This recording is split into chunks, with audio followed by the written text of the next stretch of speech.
This is the MMA Minute, Episode 1. So I just want to break down some of the latest fights that have just been announced by the UFC. We have Dong Hyun Kim taking on Paulo Thiago. This fight will go down in China. It'll be a UFC on Fuel 6 event. Now, Stungun has lost 2 of his last 3 fights, but those losses were at the hands of Damian Maia and the interim champ Carlos Condit. Meanwhile, Paulo Thiago has been struggling, losing 3 of his last 4 fights, and his job is on the line for sure in this fight, in my opinion. His last fight, he got knocked out in only 42 seconds. So it's looking like this fight will probably go in the way of the stun gun, but you never know. A very interesting matchup. Okay, moving on down the list, we got Charles Olivera versus Swanson, and this has just been announced. It'll be going down at UFC 152 in Canada. Swanson has got his fight game back on track, guys. He's been winning some big fights lately. He got wins over George Roop and Russ Pierson. Both wins came via stoppage in the second round. Meanwhile, Olivera, as well as he's also on a hot streak as well. Big wins over Jonathan Brookins and Eric Risley via submission. Another matchup for the same card that was just announced is Dan Miller. He signed on to fight Sean Pierson at UFC 152 in Toronto, Ontario. Dan is coming off a guillotine submission victory at UFC on FX4, Maynard versus Guida. Sean is also coming off a decision victory at UFC on FX3, McCall versus Johnson 2. Both fighters before their last victories were on 2-fight losing streaks, so whoever can get this win will have a nice winning streak going, back-to-back wins. Okay, let's talk about Aaron Simpson, guys. He was on the show just a few days back. If you didn't check out the interview, be sure to check it out. It's on latenightmma.com.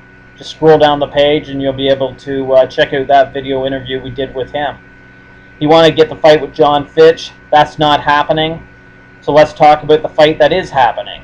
He's fighting Mike Pierce at UFC on FX5 in Minnesota. Aaron Simpson has gone 4-1 in his last 5 fights, and his only loss was via split decision. So really, he's got his act together. He's putting together some nice wins. His last victory was at welterweight, so he's 1-0 on welterweight. Meanwhile, Pierce has gone 2-2 in his last 4. His losses came at the hands of Johnny Hendricks and Josh Koscheck. Both men have wins over Kenny Robertson. A win here for Simpson, in my opinion, should put him in line for a top contender matchup in the division against one of the division's very best. So there's a strong story going around right now that Anderson Silva's management has been turning down fights. Apparently they turned down a fight with John Jones. They turned down a fight with Chris Weidman. So this is what I think should go down. I think Michael Bisping, as much as I hate the guy's really talking up these fights lately. He's obviously gone to the school of Chael Sonnen for shit talking, and I think that's a money fight for the UFC.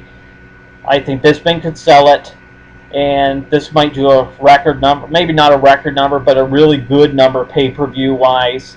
So I think you should match up Bisping versus Anderson, and by no means am I saying Bisping can beat Anderson Silva. I don't think he can, but he's put his time in, and I think he deserves a title shot. In my opinion, the guy that has the best chance to beat Anderson Silva is the Barbarian, Tim Boetsch. He has the wrestling, which is a major downside for Anderson Silva.